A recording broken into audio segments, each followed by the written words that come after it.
मधु कोड़ा की पत्नी चुनाव लड़ रही है और चंपे चचा के महेंद्र सिंह धोनी बाबूलाल सोरेन चुनाव लड़ रहे हैं। इसका क्या मतलब इसका? रघुवर दास 25 साल तक रहे कि नहीं? आज भी उड़ीसा के गवर्नर है, फिर भी पेट नहीं भरा, अपनी पुतोहू को चुनाव लड़ा रहे हैं। चंपे सोरेन 2 बार मंत्री रहे, मुख्यमंत्री रहे, फिर भी पेट नहीं भरा, बाबूलाल सोरेन को चुनाव लड़ा रहे हैं। मधु कोड़ा झारखंड के इतिहास में सबसे बड़ा घोटाला किया, फिर भी पेट नहीं भरा, अपनी पत्नी को चुनाव लड़ा रहे हैं। अर्जुन मुंडा जो मुख्यमंत्री के साथ साथ दिल्ली में जाके सेंट्रल मंत्री रहे, केंद्रीय मंत्री रहे, फिर भी पेट नहीं भरा, अपनी बीवी को चुनाव लड़ा रहे हैं। राजा के घर में रानी, राजा के घर में राजा। इसीलिए आज जरा महतो और प्रेम मार्डी का जितना जरूरी है, इसीलिए नहीं तो राजा के घर में रानी और जनता के घर में नौकरानी। राजा के घर में रानी और जनता के घर में नौकरानी। अगर इस व्यवस्था को तोड़ना है, इस परंपरा को तोड़ना है, तो इस बार कहीं आगे पीछे ऊपर नीचे नहीं, केवल और केवल कैंची छाप में मुहर लगाना है। नहीं, आप बताइए, क्या प्रेम मार्डी इनके बाप करोड़पति हैं? क्या इनके बाप का हवेली है? इसलिए ये जीत जनता की जीत होगी, और नहीं तो फिर वही रघुवर दास की बहू और अर्जुन मुंडा की बीवी चुनाव लड़ेगी। और हम और आप झाल मुढ़ी बेचेंगे, हम और आप पकौड़ी बेचेंगे, हम और आप पोथी माछ बेचेंगे। इसलिए उस व्यवस्था को रोकिए, वो व्यवस्था बहुत घातक है। एक ही परिवार से विधायक मंत्री बनने से रोकिए, वो व्यवस्था बहुत घातक है। अगर उस व्यवस्था को नहीं रोकेंगे तो गरीब का बेटा कभी आगे नहीं बढ़ पाएगा। आज पेपर लीक क्यों होता है, किसके लिए होता है, ये आपको भी मालूम है। आपके पढ़ने वाले बच्चों को पेपर लीक की सौगात मिलती है और मुख्यमंत्री की पत्नी को मिलता है। क्या मिला आपके बच्चों को? पेपर लीक मिला। क्या मिला आपके बच्चों को? आंदोलन में लाठियां मिली। प्रेम मार्डी 6 महीना जेल में रह के आए हैं। क्या मिला जनता के बच्चों को? क्या मिला जनता को? क्या मिला जनता को? मिला लाठियां। जनता के बच्चों को मिला पेपर गड़बड़ी। जनता के बच्चों को मिला केस मुकदमा। और हेमंत सोरेन की पत्नी कल्पना सोरेन को मिला गांडे का टिकट। रोकिए इस व्यवस्था को, रोकिए इस व्यवस्था को। अगर इस व्यवस्था को नहीं रोक पाते हैं तो फिर गरीब आदमी की आवाज कोई नहीं बनेगा, गांव किसान मजदूर की आवाज कोई नहीं बनेगा। रोकिए इस व्यवस्था को, रोकिए इस व्यवस्था को। इसलिए आपसे विनती है, इस बार झारखंड में एक ऐसी क्रांति आई है, अगर हम लोग राजनीति में आते हैं, स्थापित हो जाते हैं, तो विश्वास कीजिए जनता का सर कभी झुका हुआ नहीं मिलेगा। चाहे वो थाना रहे या ब्लॉक रहे, चाहे वो थाना रहे, ब्लॉक रहे या टाटा टिस्को का ऑफिस रहे, झारखंडी आंख उठा के उन ऑफिसों में जाएगा, झारखंडी नजर मिला के उन ऑफिसों में जाएगा। इस बात को गारंटी लेते हैं, क्योंकि याद रखिएगा, या तो टाइगर रहेगा या तो झारखंडियों में डर रहेगा, दोनों एक साथ नहीं रहेंगे। यदि हम रहें तो डर को खत्म कर देंगे। जो आज डर है, आज वीडियो के ऑफिस में जाइए तो डर सहमके, आज थाना प्रभारी से मिलिए तो डरते सहमते हुए, आज किसी ऑफिसर से मिलिए तो डरते सहमते आप मिलते हैं। इसलिए अगर जरा महत्व राजनीति में आता है तो डर को दामोदर नदी और स्वर्ण रेखा की नदी में विसर्जन कर दिया।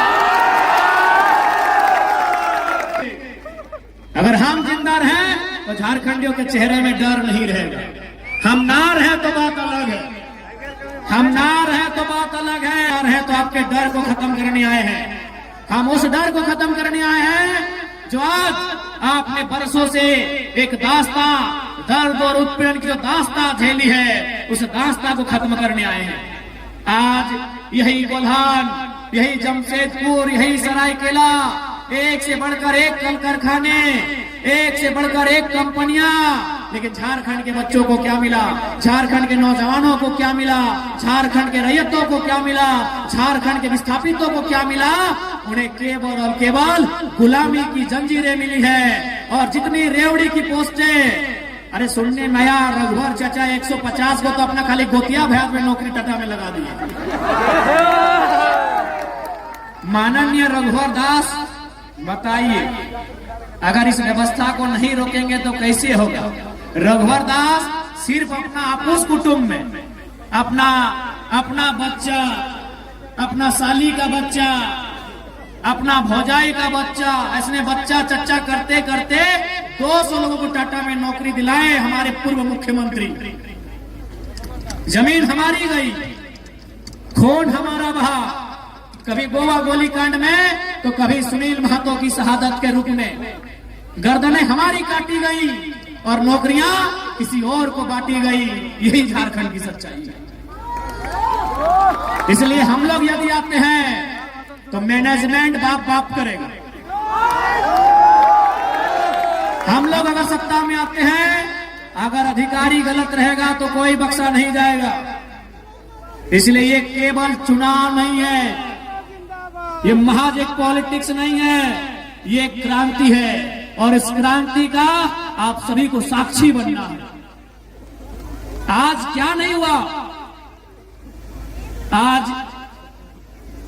इसी कोल्हान की बात करें तो जो कंपनियां यहां स्थापित है, आज वो कई करोड़, कई हजार करोड़ की संपत्ति बना ली, लेकिन जिन लोगों ने जमीन दिया है, जिन लोगों ने अपने पूर्वजों की जमीन दिया है, आज वो प्रत्येक दिन 500 रुपए की रोजी नहीं पा रहे हैं। ये सच्चाई है। इसलिए हम लोग अगर आते हैं सत्ता में तो सबसे पहले जो विस्थापन का मामला है, जमीन संबंधित मामला है, उन्हें दुरुस्त किया जाएगा।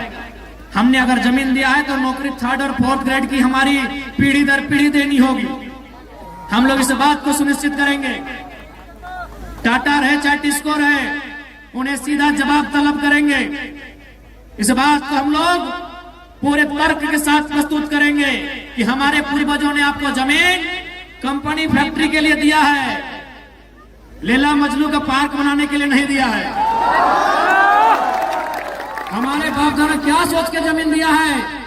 ये बोल के जमीन दिया है कि वहां फैक्ट्री लगेगा, जब वहां फैक्ट्री लगेगा वहां काम होगा और हमको वहां नौकरी मिलेगी। हमने आपको यहाँ पार्क बनाने के लिए और स्टेडियम बनाने के लिए जमीन नहीं दिया है। अगर आप काम नहीं कर पाते हैं, हम लोग जमीन वापसी की भी मुहिम चलाएंगे। इसलिए याद रखिएगा, इस बार का चुनाव महज चुनाव नहीं है। इस बार का चुनाव एक क्रांति है। इस बार का चुनाव स्थानीय नीति के लिए, इस बार का चुनाव बेहतर शिक्षा स्वास्थ्य की सुविधा के लिए, इस बार का चुनाव झारखंडियों के हाथों में रोजगार के लिए होगा। इस बात को ध्यान रखना है। नहीं, बताइए, आज इन 24 सालों में जिस झारखंड के पत्तों का दाम मिलता है, कोयला तो छोड़िए दीदी लोग, हम कोयला नगरी से आते हैं, धनबाद से। कोयला तो छोड़िए, आपके यहाँ लोहा, हमारे यहाँ कोयला। कोयला और लोहा तो छोड़िए, हमारे झारखंड में पत्तों का दाम मिलता है ना। ये नीम पत्ते का नहीं बात कर रहे हैं, केंदू पत्ता, चुकरू पत्ते का बात कर रहे हैं। केंदू पत्ते से बीड़ी बनता है, चुकरू पत्ते से घोंग बनता है। झारखंड में पत्तों का पैसा है, और वहां अगर झारखंडियों की दशा ऐसी है तो सवाल सत्ता से होता है। सवाल सत्ता से होता है। आज 24 वर्षों ने इस राज्य को इतना गरीब किया गया, इस राज्य को इतना लूटा गया कि हमारी माएं बहनें 1000 रुपए के लिए लाइन में लग गई। मैया सम्मान योजना के नाम पे 1000 रुपए लाइन लग गई। ये सम्मान नहीं है माताओं, हमारी बहनों, ये सम्मान नहीं है, ये भीख है। जिस दिन कल्पना सोरेन लाइन में लग के 1000 रुपए लेगी, हम मानेंगे सम्मान है। ये भीख है मेरी माताओं, ये सम्मान नहीं है, ये भीख है। 1000 रुपए निर्मल दास ने, बिरसा भगवान ने 1000 रुपए पाने के लिए शहादत दिया था। हमारे पूर्वजों ने 80 साल 90 साल संघर्ष किया 1000 रुपए अकाउंट में लेने के लिए। जल जमीन जंगल पर अपना अधिकार के लिए राज्य जलन हुआ। क्या गलत बोल रहे हैं? आज आप 1000 रुपए के लिए लाइन में लगे हैं। अगर यही व्यवस्था रही तो आपके आने वाली पीढ़ी 500 के लिए लगेगी कि नहीं? अभी फॉर एग्जाम्पल कोटा में इधर चावल मिलता है, राशन कार्ड है ना।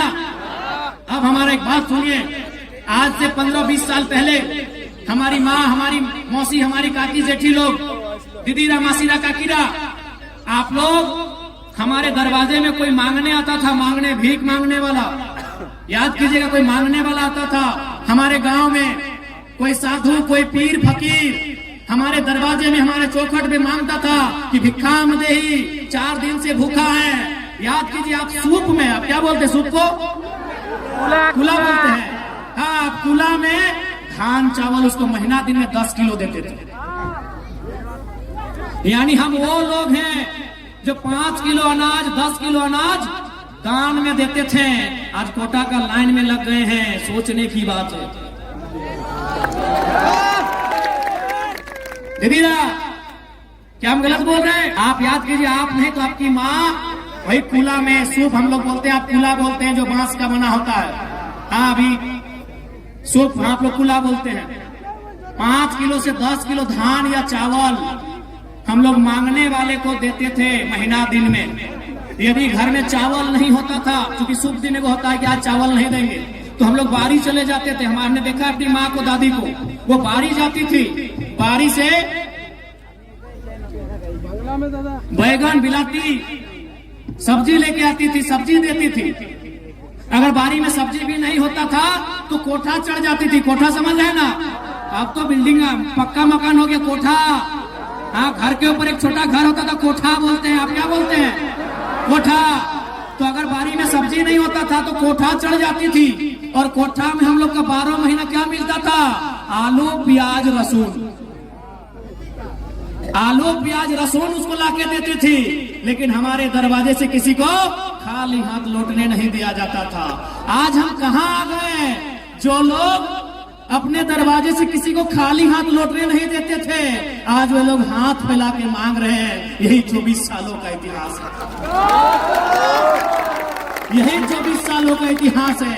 यही 24 सालों की सरकार है कि जो लोग भर भर के दान देते थे, खेत खलिहान के अनाज लोगों को, गरीबों को दान देते थे, आज वे लोग हाथ फैला के कभी 1000 रुपए, कभी कोटा में 5 किलो अनाज के लिए लाइन में खड़ा हो गए हैं। ये 24 सालों का इतिहास है। क्यों ऐसा हुआ? इन्होंने नौकरियों को बेचा, इन्होंने खेतों को बेचा, इन्होंने जमीनों को बेचा। आज इसीलिए केवल हम लोग राजनीति नहीं, एक क्रांति करने आए हैं। हम लोग आने वाले 50 साल के भविष्य को सजाने संवारने के लिए आए हैं।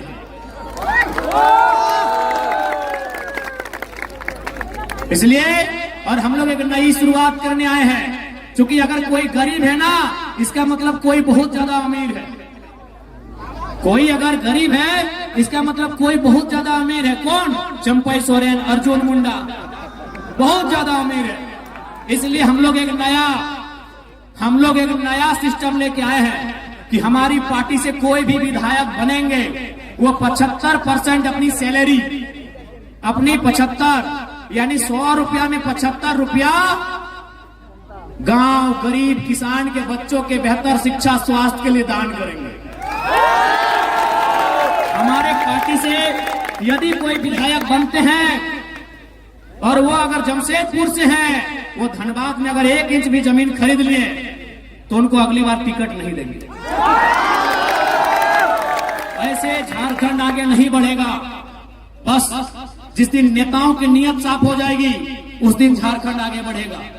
झारखंड का सारा खजाना कुछ परिवारों के पास है, चाहे वो हेमंत सोरेन जी का परिवार रहे, सुदेश महतो जी का परिवार रहे, चंपई सोरेन जी का परिवार रहे, या अर्जुन मुंडा जी का परिवार रहे, या मनीष जायसवाल रहे, हर क्या है प्रेमदा,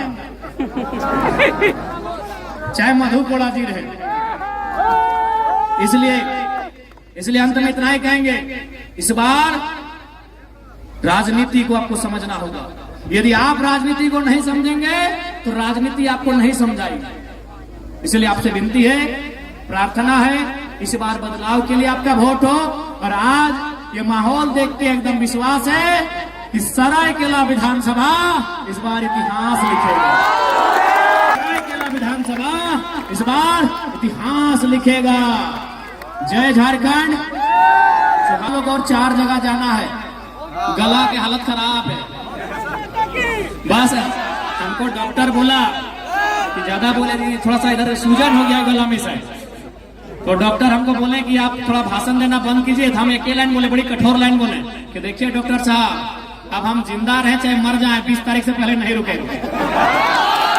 अभी देखिए पूरा माथा में गाड़ी में तेल लगाते पूरा दर्द देने लगा है।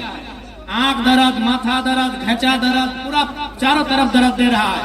तो ये दर्द हम लोग इसीलिए सह रहे हैं ताकि हमारे आने वाले पीढ़ी को दर्द सहना ना पड़े। ঠিক আছে, সবাইকে জোহার, সবাইকে ধন্যবাদ। ভালো লাগছে, ভালো করে থাকবে। তোমাদের চুনাव চিহ্ন কেচি ছাপ, তোমাদের প্রত্যাশী প্রেম দাদা।